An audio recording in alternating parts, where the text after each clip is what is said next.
Historias de Jack. Empezamos.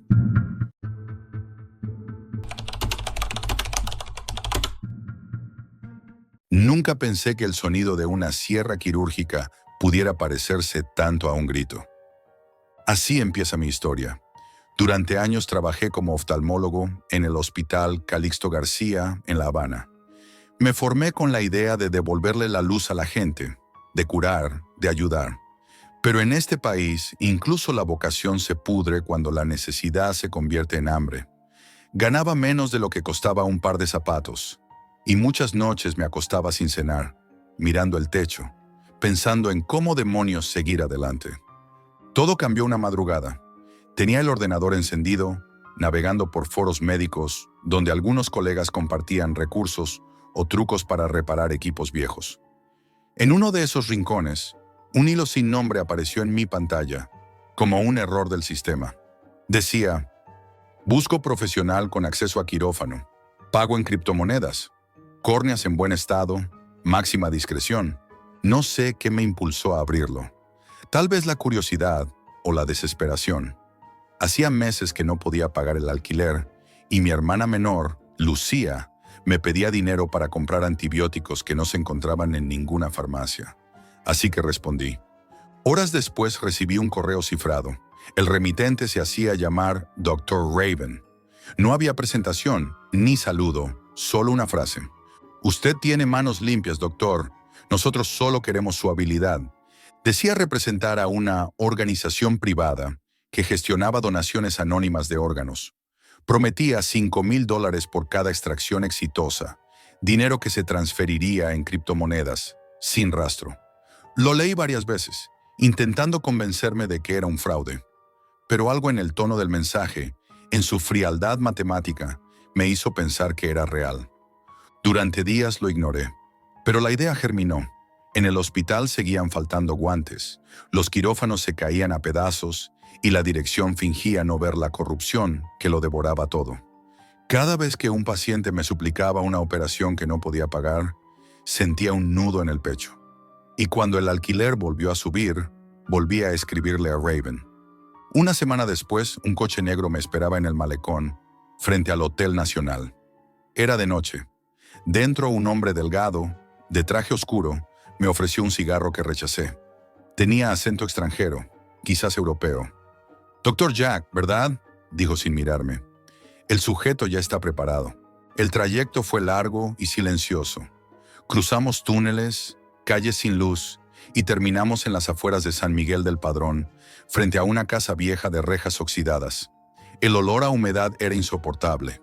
Dentro había una mesa metálica, una lámpara quirúrgica vieja y un generador que rugía como si algo vivo respirara dentro.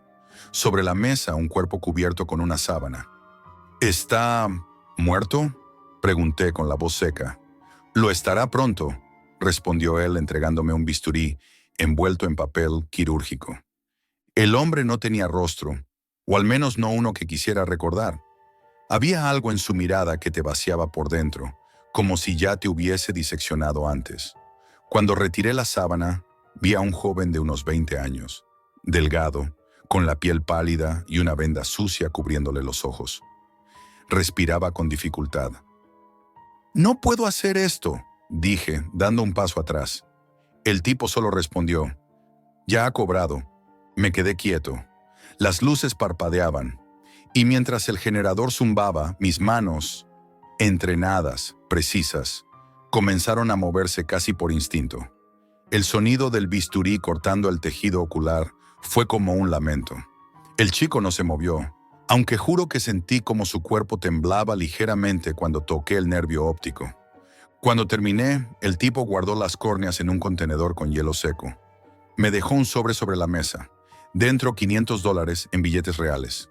«Buen trabajo, doctor», dijo y salió sin mirar atrás. Esa noche no dormí. Intenté lavarme las manos una y otra vez, pero el olor a formol seguía ahí, impregnado en la piel. Cada vez que cerraba los ojos veía al muchacho, con la venda empapada y la boca entreabierta, como si aún intentara decir algo. Los días siguientes fueron un infierno. Intenté convencerme de que era solo una excepción, un error, pero el dinero estaba allí, tangible, salvándome del hambre. Y con él llegó el segundo mensaje. Próxima extracción en 3 días. El mismo lugar. El pago será doble. No respondí, pero fui. Después vinieron más. 5 en total. Cada operación era más rápida, más precisa, más fría. Dejé de mirar los rostros. Solo me concentraba en las manos, en el bisturí, en la presión exacta que necesitaba para que la córnea saliera intacta. Pero algo empezó a cambiar. Los cuerpos que llegaban eran cada vez más jóvenes. La quinta vez, al destapar la sábana, me encontré con un niño. No tendría más de 12 años. «Tranquilo, doctor», dijo Raven por el auricular del teléfono. «Es material de primera». Esa frase me destruyó. Sentí que todo el aire del cuarto se había ido, pero mis manos siguieron. Cuando acabé, vomité en un rincón del quirófano improvisado. Aquella noche escribí un correo a Raven. Le dije que no participaría más, que había terminado. No obtuve respuesta. Al día siguiente, al volver a casa, la puerta estaba entreabierta. Dentro todo estaba igual, salvo por un sobre la mesa. Dentro había una fotografía de Lucía, mi hermana, saliendo de su trabajo en el policlínico. En el reverso una nota: «Si no lo hace usted, lo hará otro», y con ella. Me quedé quieto sin respirar. Afuera pasaban los coches, y yo solo podía oír el latido de mi corazón. Esa noche abrí la nevera vacía, saqué el sobre con el dinero y lo conté. Luego apagué las luces, me senté frente al ordenador y volví a escribirle a Raven. ¿Cuándo y dónde? El coche me dejó frente a un edificio en ruinas, en las afueras de Guanabacoa, donde las calles parecían vacías incluso de almas. Era de madrugada, y el silencio pesaba tanto que podía oír mi propia respiración dentro de la mascarilla. Esta vez nadie me acompañó. Solo una linterna en la pared, un generador rugiendo y una mesa quirúrgica cubierta con una sábana gris. Todo estaba dispuesto: guantes, bisturí, bandeja, el maletín de transporte con hielo seco. Sobre la mesa, el cuerpo del siguiente donante. El mensaje de Raven había sido corto. Material urgente, entrega antes del amanecer. No falle. Me temblaban las manos. No sé si por el frío o por algo más profundo. Cuando me acerqué, noté que la figura era más pequeña que las anteriores, más frágil. El aire olía a perfume, uno que reconocí de inmediato: Lucía. La sábana cayó al suelo. Mi hermana estaba allí, semidesnuda, con los párpados hinchados y la piel llena de marcas. Respiraba, débilmente, pero respiraba. Un hilo de vida. Intenté gritar su nombre, pero la voz no me salió. Busqué mi teléfono, sin señal. Ni un solo punto de cobertura. Corrí hacia la puerta, pero el cerrojo no se movía. Estaba cerrado desde fuera. Entonces la pantalla del monitor quirúrgico se encendió sola. Una figura pixelada, sin rostro claro, apareció. «Sabíamos que lo haría bien, doctor», dijo Raven con su voz metálica. «El pago será doble». Sentí el corazón golpearme el pecho. «¡Hijos de puta! Esto no estaba en el trato. No podéis hacerle esto a ella», grité. Pero Raven no respondió. Solo se escuchó un zumbido, como si me observara desde el otro lado del cable, esperando mi reacción. Lucía movió los labios, apenas un susurro. «Jack, no quiero morir». Aquellas palabras me destrozaron. No podía dejarla sufrir, y tampoco podía permitir que la convirtieran en otra cifra en sus bases de datos. Tomé la jeringa de anestesia. La sostuve en el aire un segundo eterno. «Perdóname», le dije con la voz rota. «No te voy a dejar en sus manos». Ella asintió, con lágrimas que apenas se formaban. Le inyecté el sedante y vi cómo su respiración se apagaba lentamente, hasta que solo quedó el sonido del generador. El silencio después de la muerte de un ser querido no es un silencio cualquiera. Es denso, pesado, tiene textura, y dentro de ese silencio oí mi propia conciencia, por primera vez en mucho tiempo. Pero ya era tarde. Encendí la lámpara quirúrgica, me coloqué los guantes y comencé la extracción. No lo hice por dinero ni por órdenes. Lo hice porque no podía permitir que otros lo hicieran peor. Mis lágrimas caían sobre la bandeja de acero mientras mis manos trabajaban con la precisión de siempre, pero sin alma. Cuando todo terminó, guardé las córneas en el contenedor, sellé el maletín y lo dejé sobre la mesa. Amanecía. Afuera, el cielo tenía el color del plomo. Caminé hasta el malecón con las manos ensangrentadas, sin rumbo. Me senté frente al mar, mirando el horizonte. Pasaron horas o días, no lo sé. Desde entonces, Raven no ha dejado de escribirme. Al principio, mensajes amenazantes. Luego, grabaciones mías dentro de la clínica, imágenes de Lucía en la mesa. Y finalmente, un correo que decía: «Buen trabajo, doctor. El cliente quedó satisfecho. Queda pendiente su compensación final». No respondí, pero desde entonces siento que me siguen. A veces en la calle, veo el mismo coche negro pasando despacio frente al hostal donde me escondo. Una noche encontré una nota deslizada bajo la puerta.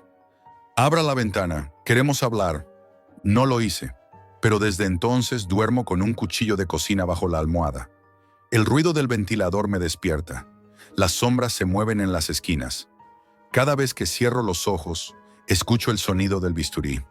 Ayer, cuando bajé al malecón, un niño vendía flores cerca de la costa. Tenía una venda en los ojos. Me acerqué y antes de que pudiera decir nada, el niño habló. «Doctor, dicen que usted devuelve la vista».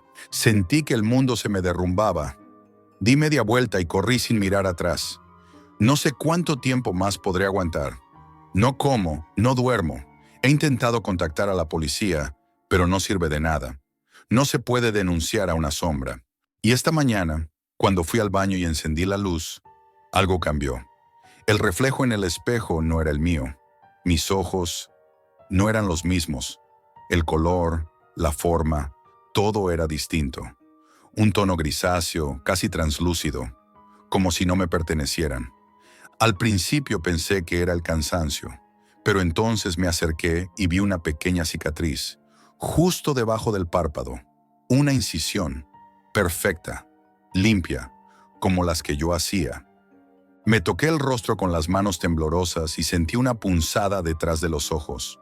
Un dolor agudo, insoportable. Caí al suelo. Durante un segundo, todo se oscureció. Y ahí lo entendí. Raven había cumplido su palabra. El pago final. Me había convertido en mi propio donante. Ahora escribo esto desde una habitación que no sé dónde está. Puedo oír el zumbido de un generador, igual al de aquella clínica. La luz parpadea. Fuera, alguien camina. Y cada paso suena como una cuenta regresiva. No sé cuánto tiempo me queda, ni si aún tengo ojos. Pero si alguien escucha esta grabación, si alguna vez te ofrecen dinero por un trabajo médico en la Deep Web, no aceptes. No abras ese correo. No respondas a Dr. Raven. Porque cuando creas que lo haces por necesidad, ya será demasiado tarde. Y cuando intentes mirar atrás, quizás ya no tengas ojos para hacerlo. Si esta historia te ha dejado pensando, deja tu like para apoyar el canal. Suscríbete si quieres escuchar más confesiones que nunca deberían haber salido a la luz. Y cuéntame en los comentarios qué harías tú si una oferta como la de Jack apareciera en tu pantalla.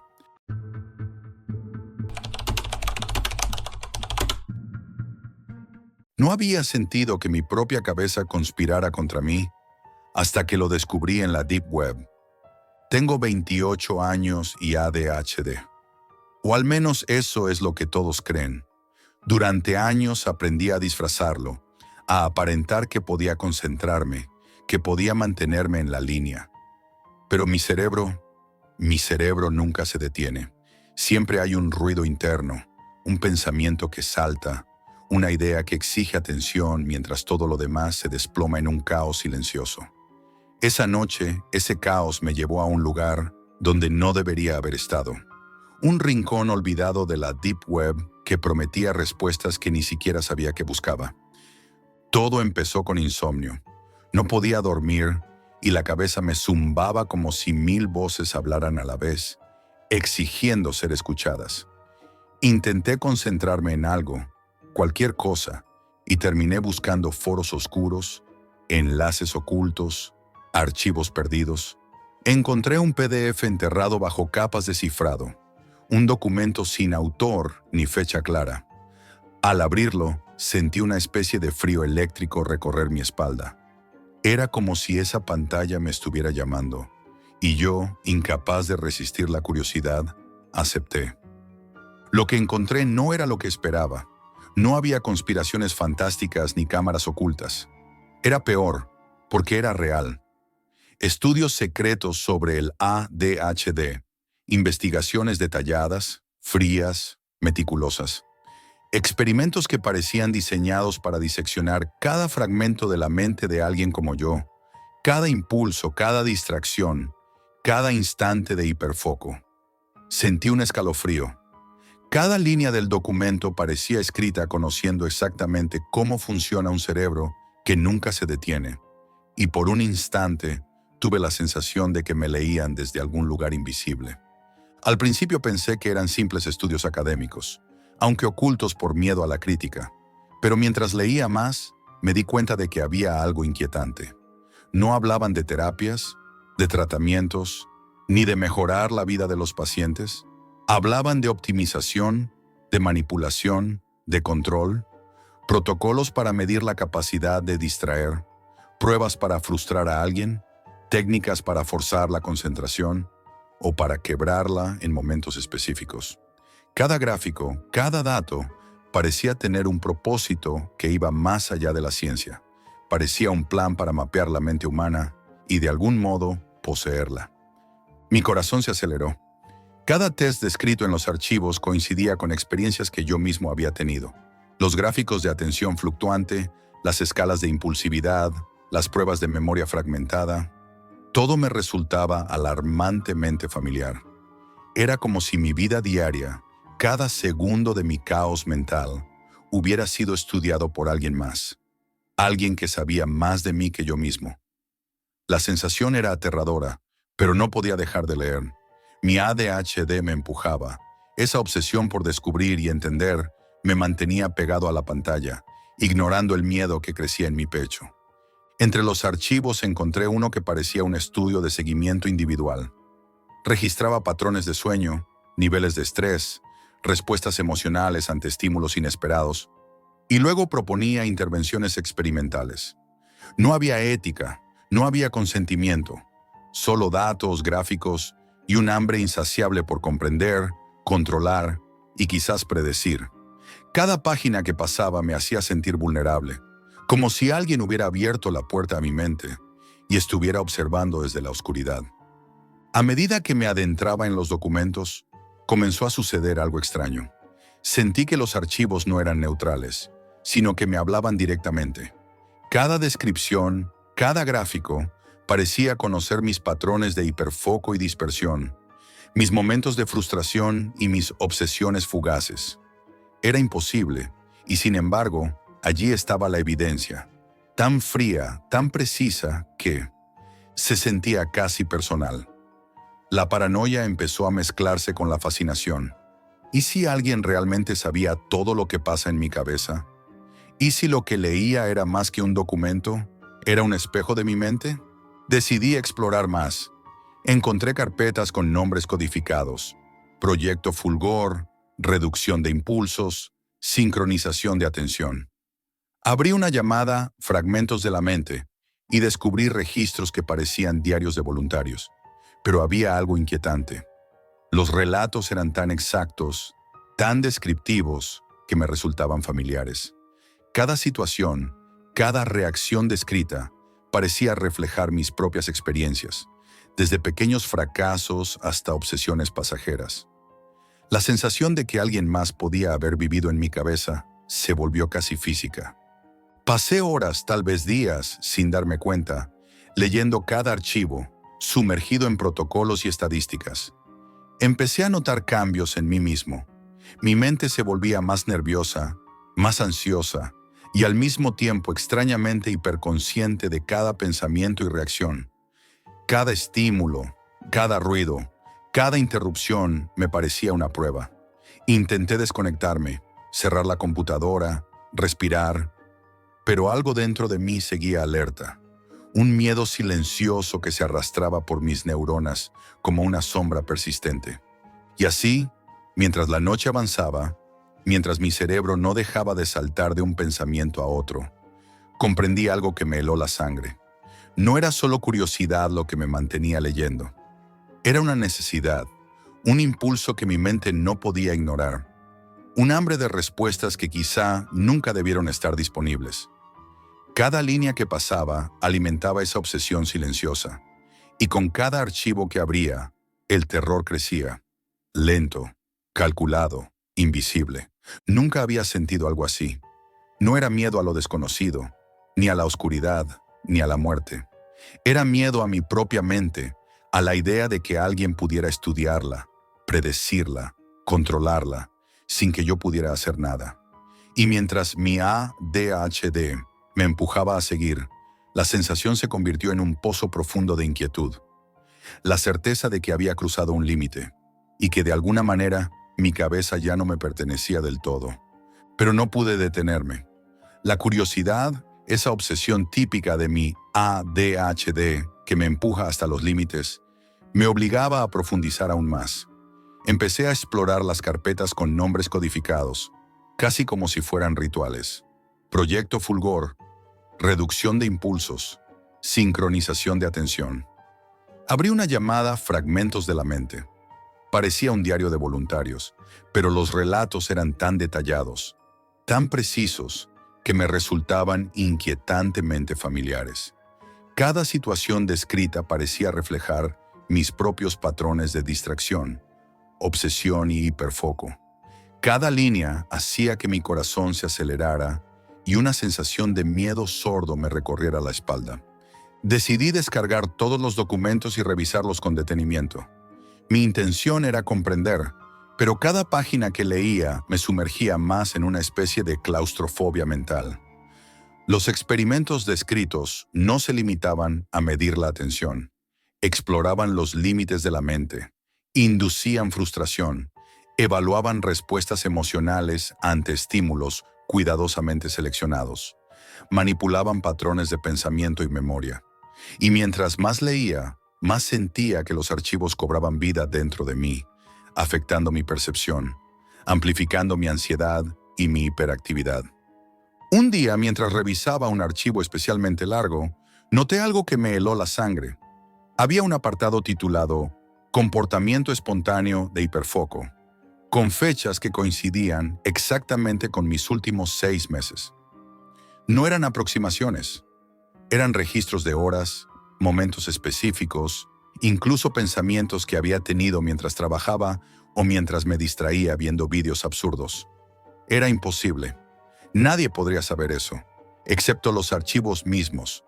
Sentí que mi cabeza vibraba, como si hubiera despertado algo invisible que ahora me seguía, invisible y silencioso, dentro de mí. Comencé a hacer conexiones. Me sumergí en foros de la Deep Web, donde se discutían metodologías de los experimentos. Leí hilos sobre pruebas de memoria, manipulación emocional, técnicas para inducir estrés extremo. Algunos hilos parecían juegos, pero detrás de cada comentario percibía un plan meticuloso para mapear la mente humana. Mis patrones de distracción, mis momentos de concentración extrema, todo podía ser anticipado y registrado. Esa certeza me hizo sentir expuesto, vulnerable, atrapado en mi propia cabeza. A medida que pasaban los días, mi vida comenzó a cambiar. Cada interrupción en mi trabajo, cada rayo de distracción cotidiana, se volvió insoportable. Intentaba anotar cada pensamiento, cada impulso, cada momento de hiperfoco, como un intento desesperado de conservar la propiedad de mi mente. Pero incluso mis apuntes comenzaron a sentirse contaminados, como si leer esos archivos hubiera alterado mi percepción, hubiera creado un espejo distorsionado de mi propia conciencia. Empecé a notar cambios físicos, insomnio extremo, tensión en los hombros, una sensación de alerta constante. Incluso cuando intentaba desconectarme, el miedo y la obsesión se arrastraban bajo mi piel, como si algo dentro de mí hubiera quedado despierto y no pudiera apagarlo. Me sorprendía a mí mismo revisando los archivos de nuevo, solo para comprobar que no habían cambiado. solo para sentir ese cosquilleo inquietante de ser observado, incluso en mi propia mente. Y luego descubrí algo aún más perturbador. Algunos archivos contenían predicciones sobre el comportamiento futuro de los sujetos. No eran simples conjeturas, eran cálculos precisos sobre cómo reaccionaríamos ante estímulos específicos, cómo nuestros patrones de atención se moverían en semanas o meses. Cada línea confirmaba algo que ya sospechaba. Incluso los impulsos más íntimos podían ser anticipados, y yo estaba incluido en esas estadísticas invisibles. Llegó un punto en que empecé a dudar de mi propia percepción. Cada ruido, cada interrupción, cada pensamiento que se desviaba, parecía un experimento en sí mismo. Sentía que los archivos no eran solo registros, sino herramientas para condicionar, para estudiar y para mantenerme atrapado en un ciclo de observación constante. Incluso escribir estas notas se volvió un acto de paranoia, un intento de reclamar algo de mí mismo. Nunca volví a abrir esas carpetas después de esa noche, pero el efecto permaneció. No se trata de desapariciones, ni de cámaras ocultas, ni de fantasmas. Se trata de algo mucho más real, más íntimo. El terror de saber que tu propia mente puede ser estudiada, calculada y anticipada sin tu consentimiento. Cada pensamiento, cada impulso, cada instante de hiperfoco o distracción podía ser registrado, analizado, entendido, y yo no podía escapar. A veces me pregunto si alguna vez seré dueño de mis propios pensamientos. La certeza de que alguien, en algún lugar, podría haber estudiado cada tic, cada impulso, cada desviación, me acompaña como un eco persistente. Mi ADHD, que antes solo sentía como caos interno, ahora lleva consigo la sombra de un control invisible, meticuloso y perturbador. Y aunque intento convencerme de que todo quedó atrás, cuando cierro los ojos y repaso los momentos de mi día, siento que esos archivos todavía me observan, no con ojos ni con cámaras, sino con cifras, con gráficos y predicciones. Y sé, con una claridad que duele, que ese conocimiento me ha cambiado para siempre.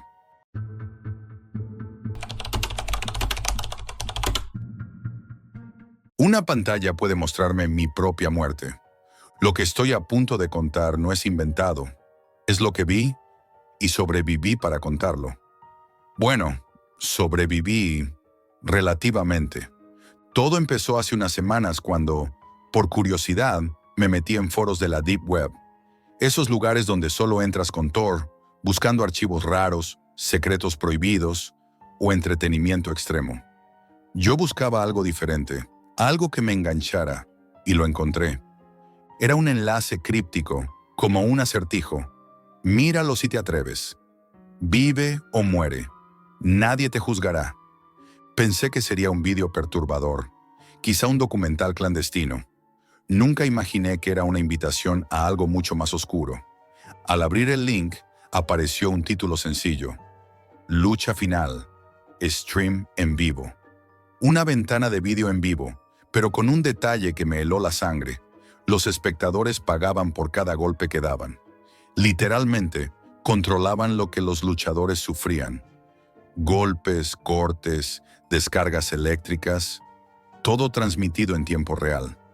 Me quedé paralizado. La pantalla mostraba a dos hombres en un sótano.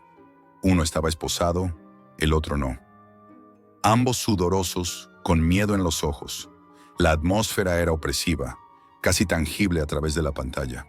Y lo peor era escuchar los sonidos. Cada golpe resonaba como si golpeara dentro de mi propia cabeza. Al principio, pensé en cerrar la pestaña, pero algo me obligaba a seguir viendo. Curiosidad, morbo, no lo sé. Los primeros minutos fueron confusos. Los luchadores apenas podían moverse, pero seguían. Cada golpe parecía medir no solo su fuerza física, sino su resistencia mental. El hombre esposado intentaba protegerse, pero su esfuerzo era inútil. A su alrededor, los espectadores comentaban en tiempo real: más fuerte, no le des tregua. Sentí náuseas cuando el luchador no esposado tomó un cuchillo de utilería y empezó a marcar pequeñas líneas en la piel de su compañero, siguiendo instrucciones del chat. Lo peor no era la sangre, Era la frialdad con la que lo hacía. Era como ver un experimento en directo, y tú estás atrapado mirando, sin poder intervenir. Cada cierto tiempo, la cámara cambiaba de ángulo. Primero mostraba los rostros sudorosos, luego el suelo cubierto de manchas que no sabía si eran de sangre o de sudor mezclado. Después enfocaba las manos temblorosas de los luchadores, intentando aferrarse a cualquier apoyo. La precisión con la que los espectadores decidían cada golpe me helaba la sangre. Era como si cada decisión estuviera calculada para provocar máximo sufrimiento sin llegar a la muerte inmediata. De repente, el hombre esposado se levantó de manera inesperada. La cámara tembló al seguirlo. Cada respiración suya retumbaba en mis oídos. El otro luchador se tambaleó y los espectadores gritaban en éxtasis digital. Fue en ese momento cuando entendí que esto no era solo violencia física. Era un juego de control mental, un experimento que desafiaba toda ética. Lo más extraño es que, a medida que avanzaba la transmisión, empecé a notar detalles que me parecieron casi rituales. Pequeñas marcas en el suelo que parecían guiar los movimientos de los luchadores. Patrones que indicaban dónde recibir cada golpe. Como si todo estuviera coreografiado, pero de una manera que nadie, excepto los espectadores, podía controlar.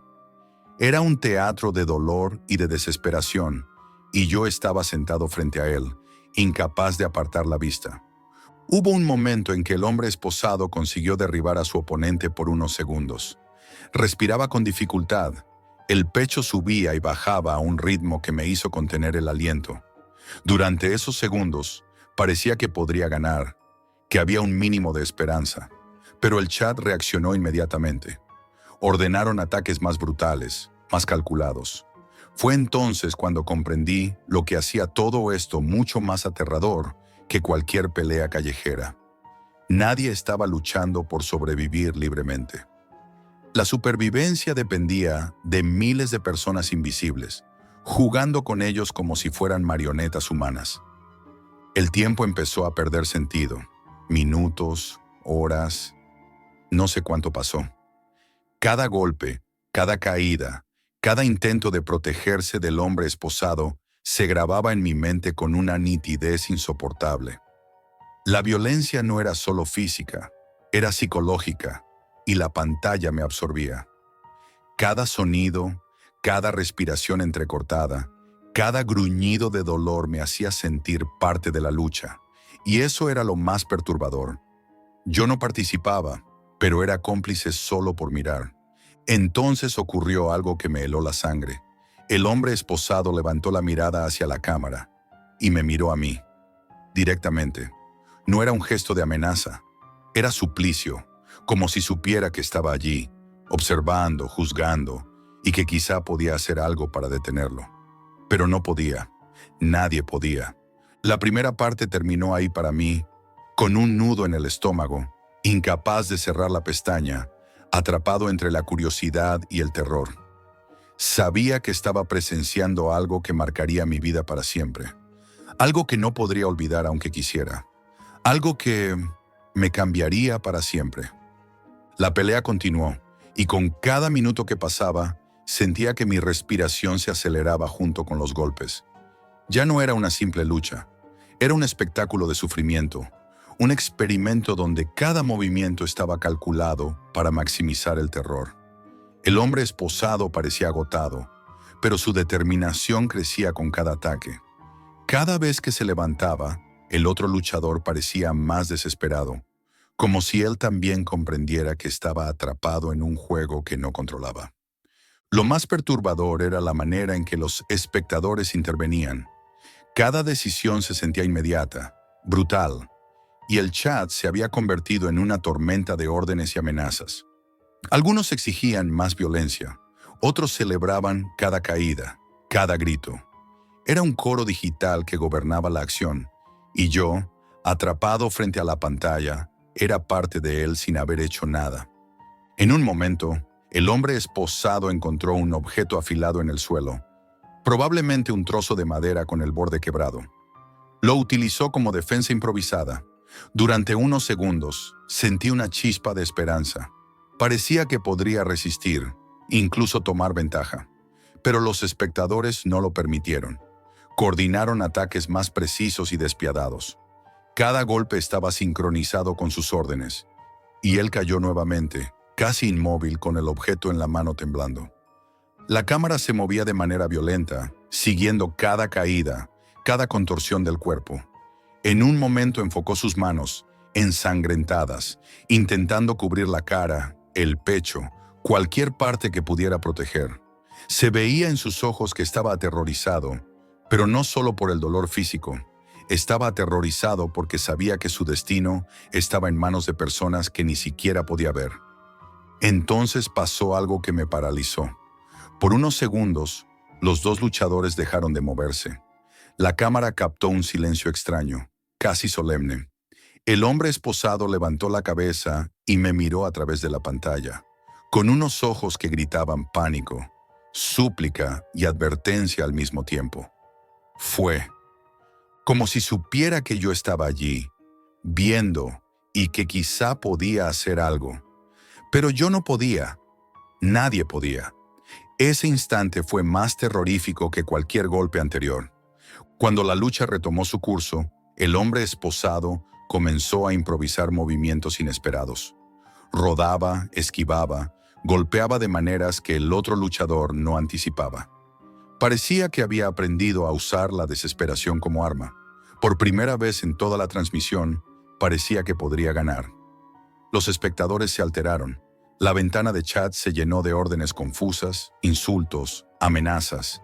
Era como si su control se hubiera desvanecido, aunque solo fuera por unos segundos. Cada movimiento estaba acompañado de un ruido que hacía que el corazón se me encogiera. Golpes, caídas, respiraciones entrecortadas, gritos ahogados. Podía sentir la tensión como si estuviera allí, en el sótano, atrapado con ellos. Y cada vez que el hombre esposado lograba resistir un ataque, los espectadores respondían con furia digital, como si no pudieran tolerar que alguien desafíe sus órdenes. Llegó un momento en que ambos luchadores estaban exhaustos, ensangrentados, cubiertos de sudor y cortes. Sus cuerpos se movían con dificultad, pero no se detenían. El hombre esposado realizó un último movimiento desesperado, que desequilibró al otro. Ambos cayeron al suelo. La cámara tembló, captando cada instante de la caída. Los espectadores gritaban en júbilo y horror, pero la transmisión se volvió caótica. La señal temblaba, el chat explotaba en mensajes incoherentes. Y entonces, como si alguien hubiera apagado la luz, la pantalla se volvió negra. Todo desapareció. Ni un comentario, ni un sonido, ni un reconectando. Solo silencio absoluto. Mi corazón latía tan fuerte que temí que se fuera a romper. La impotencia me ahogaba. Sabía que había presenciado algo que no podía comprender del todo, algo que cambiaría mi percepción de la humanidad para siempre. Pasaron minutos. Intenté cerrar el ordenador, apagar la luz, salir de la habitación, pero nada me liberaba de la sensación de haber sido testigo de algo monstruoso. Cada golpe, cada mirada desesperada, cada intento de resistir seguía vivo en mi mente.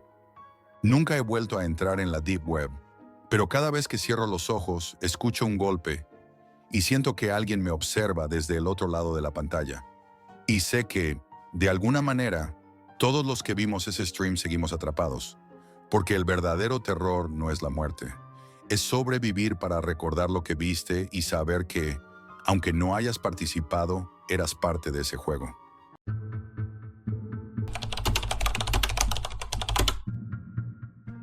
Cada moneda que muevo en la Deep Web me arrastra un poco más cerca del abismo y sé que no hay forma de volver. Nunca pensé que terminaría aquí, frente a pantallas llenas de números que nadie debería ver. Trabajo en lo que llaman la gestión de capital digital, una fachada elegante para blanquear dinero que viene de cosas que prefiero no imaginar. Al principio me sentía poderoso, invencible, pero pronto comprendí que cada transacción que aprobaba era un pedazo de alma que dejaba atrás. Y aún así, no podía dejarlo. Todo comenzó hace 5 años, cuando el hambre de dinero y de éxito me llevó por caminos que no habría pisado en circunstancias normales. La Deep Web ofrecía anonimato absoluto, clientes con bolsillos infinitos y la sensación de poder que pocas cosas en el mundo real podían dar. Aprendí rápido. La vigilancia está en todas partes, pero nadie puede tocar lo que no puede ver. Eso creía, hasta que empecé a notar que las sombras también pueden moverse dentro de la pantalla. Las primeras noches fueron las peores. 3 monitores iluminaban mi habitación en una luz fría, y yo permanecía sentado horas enteras, descifrando wallets y cadenas de transacciones, sintiendo la presencia invisible de alguien detrás de mí. No había nadie, pero el miedo no necesitaba pruebas físicas. Comencé a notar patrones que no entendía, pequeñas cantidades que desaparecían y reaparecían en lugares imposibles, cuentas que aparecían y se borraban en segundos. La organización decía que eran fallos del sistema, pero yo sabía que alguien más estaba observando, vigilando cada uno de mis movimientos. Dormía mal, si es que se podía llamar dormir a cerrar los ojos, mientras los números seguían bailando en la mente. Soñaba con transferencias interminables, con cifras que se convertían en rostros de personas que nunca conocí. Me despertaba sobresaltado, con la sensación de que alguien respiraba detrás de mí, aunque la habitación estuviera vacía.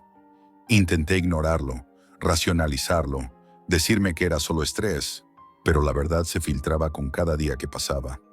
No estaba solo, ni siquiera cuando estaba solo. Todo cambió el día en que llegó un pedido diferente. Un cliente que no quería rastros, nada de firmas digitales, solo movimientos instantáneos de millones. Me entregaron un código cifrado y una advertencia clara. No falles. No hay margen de error.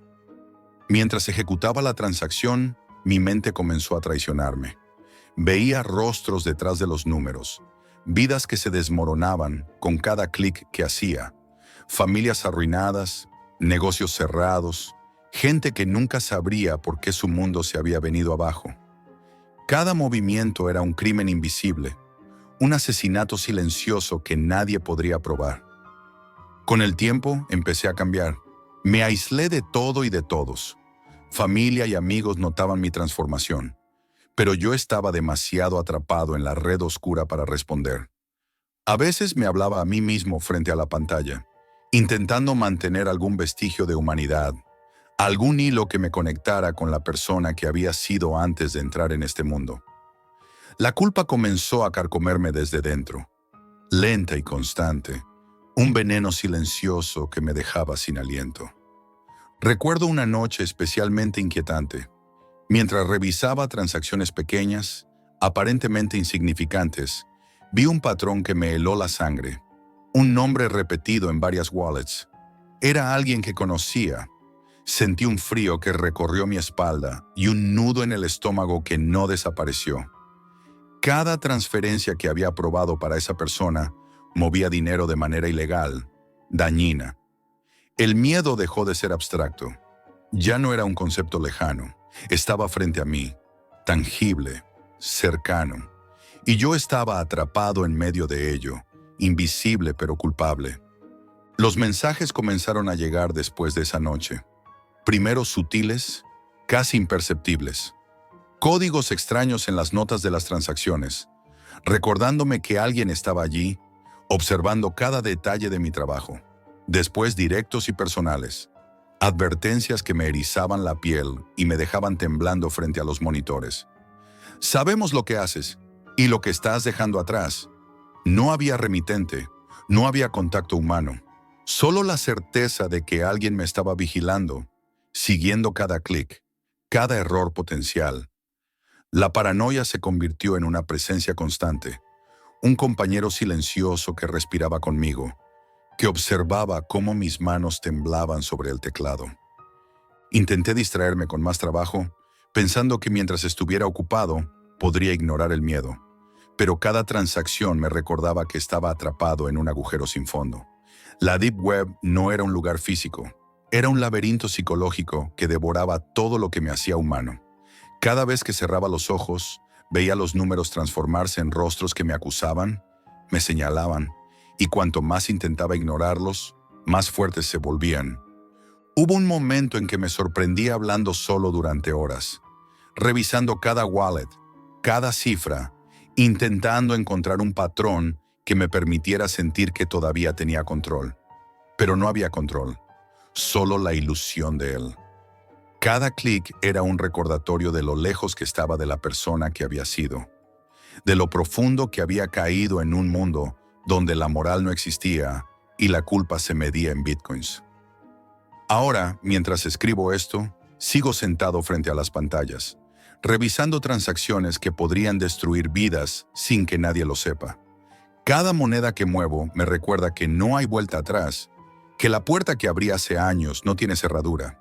Y lo peor, lo más aterrador, es que empiezo a acostumbrarme a la oscuridad, a la soledad, al miedo constante que se ha convertido en mi único compañero.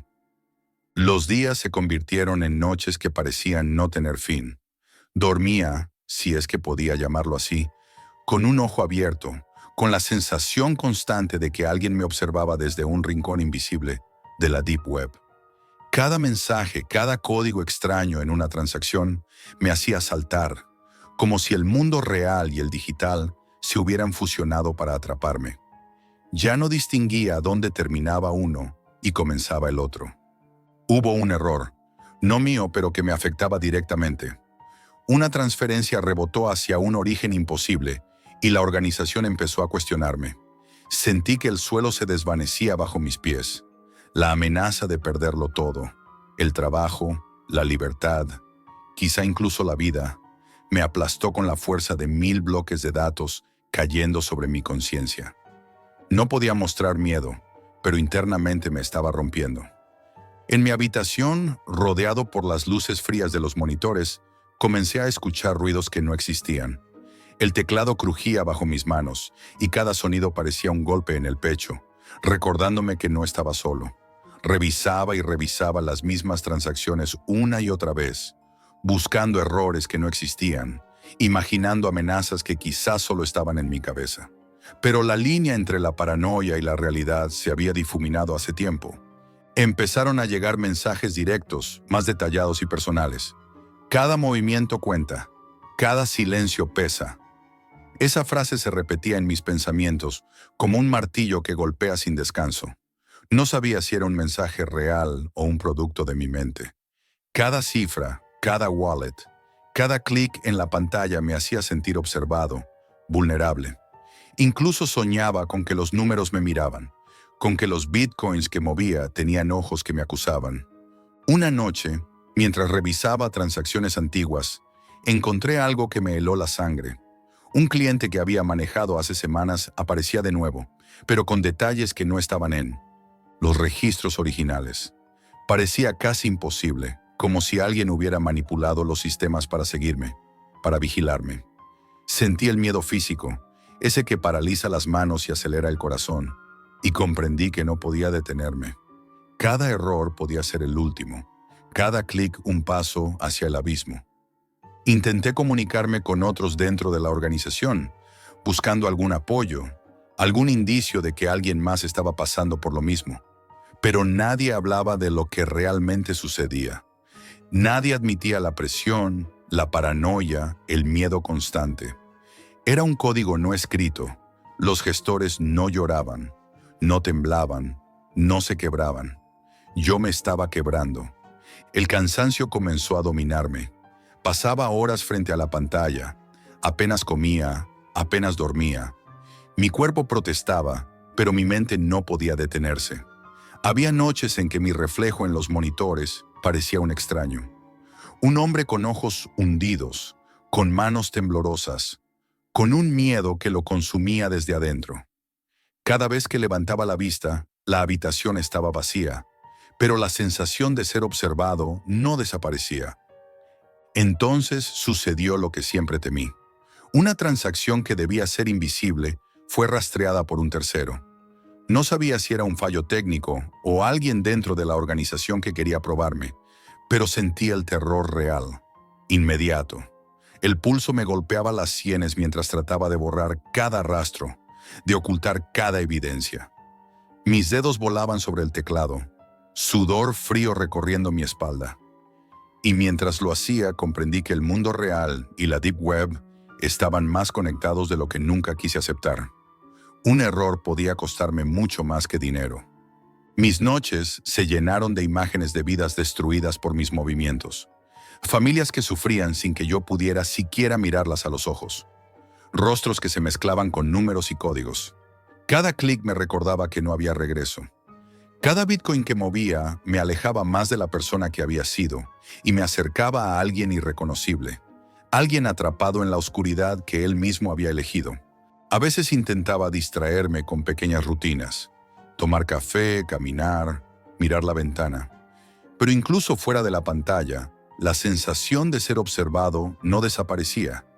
Cada sombra parecía seguirme, cada sonido era una alerta. La paranoia había invadido cada rincón de mi vida, y aún así, no podía detenerme. No podía permitir que la organización sospechara, que los clientes notaran algún fallo, que la Deep Web me expulsara. Estaba atrapado y lo sabía. Ahora escribo esto mientras reviso otra vez las transacciones de la semana, con los dedos temblando sobre el teclado y el corazón golpeando, como si quisiera escapar de mi pecho. Cada moneda que muevo me recuerda que no hay vuelta atrás, que la oscuridad no solo está en la red, sino dentro de mí. Sé que algún día, un error, un fallo, o la paciencia de alguien más me atrapará. Hasta entonces, sigo atrapado, moviendo dinero que no debería existir, con manos temblorosas y un miedo que no puedo ignorar. Y lo peor, lo más aterrador, es que empiezo a acostumbrarme. La culpa se ha vuelto rutina, el miedo se ha vuelto compañero. Y quizá, solo quizá, ya no recuerde quién era antes de abrir esta puerta hacia la oscuridad.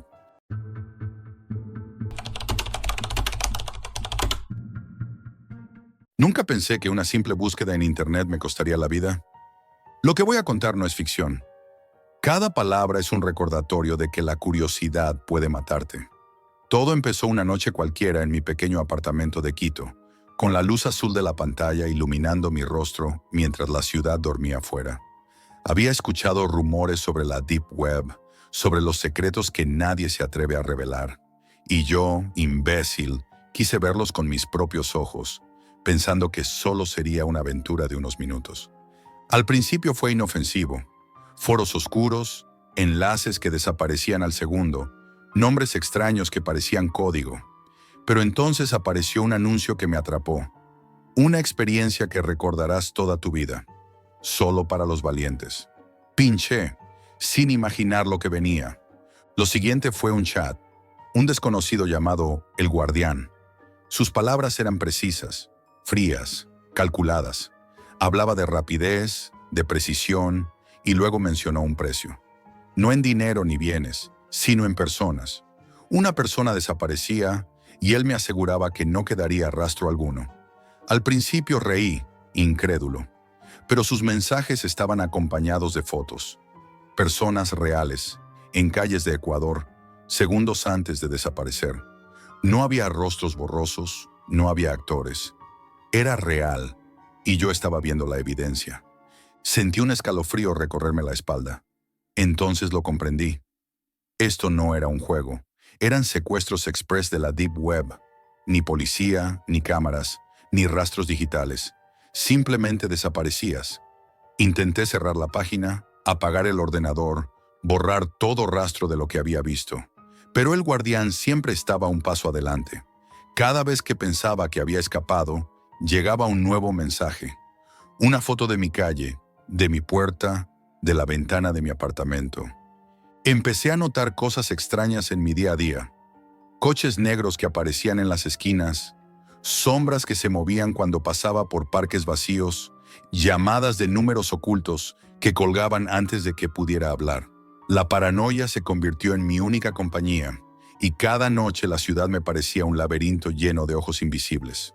Una noche, mientras caminaba hacia la Mariscal para cenar, sentí que alguien me seguía. Cada ruido parecía multiplicarse. Pasos que no coincidían con los míos, susurros que se perdían en el viento. Entonces lo vi. Un hombre con gorra y gafas oscuras, sentado en un banco, con el teléfono en la mano. No podía verlo claramente, pero su postura, su mirada, todo gritaba que me estaba esperando. Mi instinto me gritó que corriera y lo hice. Pero al llegar a un semáforo, un coche negro bloqueaba mi camino. No había escape. Respiré hondo y seguí caminando con calma, intentando no mostrar miedo, hasta que finalmente desapareció en la esquina. Al regresar a casa, encontré un sobre debajo de la puerta. Dentro, una foto de mí durmiendo, tomada desde la ventana de mi apartamento. Un mensaje escrito a mano decía: "No estás solo. Estamos cerca". Ahí comprendí que esto no era solo un secuestro, era un juego psicológico. Su objetivo no era solo desaparecerme, sino romperme antes de tocarme. Cada noche se volvió una batalla. Cada sombra era una amenaza, cada sonido un presagio. Intenté hablar con amigos y familiares, pero nadie podía comprender lo que estaba pasando. La policía me miraba con escepticismo, como si todo fuera paranoia. Nadie podía seguir pistas digitales que nunca existieron, ni rastrear una red que vivía en la oscuridad de Internet. Me sentía solo, atrapado en una ciudad que de repente parecía hostil y desconocida. Decidí intentar rastrear a El Guardián. Analicé cada foto, cada mensaje, cada detalle mínimo que pudiera darme una pista. Descubrí que operaba siguiendo patrones. Estudiaban tus horarios, tus rutas, conocían tus costumbres. La Deep Web no era solo un lugar de información prohibida, era un campo de caza, y yo había puesto un cartel luminoso con mi nombre. Un día, mientras caminaba por un callejón cerca del centro histórico, sentí que alguien estaba detrás de mí. Me giré y no había nadie. Aceleré el paso, pero los pasos continuaban, sincronizados con los míos, invisibles pero presentes. Mi corazón latía tan fuerte que parecía escucharse en toda la calle. Corrí hasta un café abierto y me refugié dentro, intentando recuperar la calma. Pero cuando miré por la ventana, vi un reflejo que no podía ser casual. La silueta de un hombre observándome desde el coche negro estacionado al final de la calle. A partir de ese momento, cada salida se convirtió en un riesgo calculado. Cambié rutas, evité calles vacías, observé a las personas que parecían normales, pero que podrían ser cómplices. La sensación de ser cazado no me abandonaba ni un segundo. Recibí mensajes más directos. Sabemos dónde comes, dónde duermes, cuándo sales. No intentes huir. Cada palabra me desgarraba, me recordaba que no había lugar seguro, ni siquiera mi propio apartamento. Una noche, mientras intentaba dormir, escuché el sonido de cristales romperse abajo. Me quedé inmóvil, escuchando el eco de pasos que se alejaban. No robaban, no gritaban, no pedían nada. Solo querían que supiera que podían estar en cualquier lugar, en cualquier momento. Esa noche no dormí. Solo observé la ciudad desde la ventana, preguntándome si algún día podría recuperar mi vida, si algún día podría sentir seguridad nuevamente. Y mientras el miedo se instalaba en cada rincón de mi mente, comprendí algo aterrador. No se trataba solo de desaparecer, se trataba de controlarme, de demostrar que yo nunca sería libre mientras ellos quisieran. La Deep Web no era un juego, era un laberinto de depredadores y yo acababa de entrar en su territorio. Si quieres vivir, sigue nuestras instrucciones. Fallarás y nadie te buscará. Ese mensaje llegó una madrugada y me heló la sangre. No había remitente, solo coordenadas. Un parque a las afueras de Quito, en medio de la noche. Sabía que era una trampa, pero también entendí que era mi única oportunidad de confrontarlos, de intentar sobrevivir sin ser una víctima más de la Deep Web. Llevé solo lo esencial: móvil, linterna, cargador y una cámara vieja para documentar lo que pudiera pasar. Mientras caminaba hacia el parque, cada sombra parecía cobrar vida. Cada crujido de la ciudad era una amenaza. Sentía el peso de los ojos invisibles siguiendo cada paso que daba. El corazón me golpeaba el pecho con fuerza. Cuando llegué, la oscuridad me envolvió. No había farolas suficientes, solo un halo débil que iluminaba senderos vacíos. Y entonces los vi. Figuras vestidas de negro, en silencio, dispersas entre los árboles, como si la misma noche las hubiera moldeado. Uno de ellos parecía más joven, con una mirada vacía que transmitía fría precisión. No había dudas. Estaban esperándome. Intenté mantener la calma, activé la cámara y comencé a grabar. Cada gesto de ellos, cada movimiento calculado, me hizo sentir que cualquier error sería fatal. Avanzaban lentamente hacia mí, sincronizados con un silencio que me paralizaba. Cada segundo parecía eterno. De repente, uno de ellos tropezó con una rama y cayó. Fue un instante, pero suficiente. Aproveché y corrí. La persecución comenzó. Callejones oscuros, calles estrechas del parque, coches abandonados y el rugido lejano de un motor que no debía estar allí.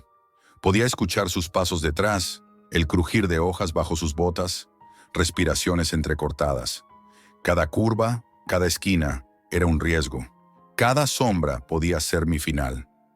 Logré perderlos en un callejón estrecho, pero mi alivio duró poco. Mientras intentaba orientarme, escuché un ruido metálico. Alguien movía un contenedor a pocos metros, buscándome. Me escondí tras unas cajas de madera, conteniendo la respiración hasta que el silencio volvió a envolverme. Sentí el miedo como un frío húmedo que recorría mi columna. Revisé las grabaciones. Lo que vi me heló la sangre. Había más de 10 personas, cada una con un rol distinto. Unos vigilaban desde lejos, otros cerraban rutas de escape, y algunos estaban listos para interceptarme si me movía mal.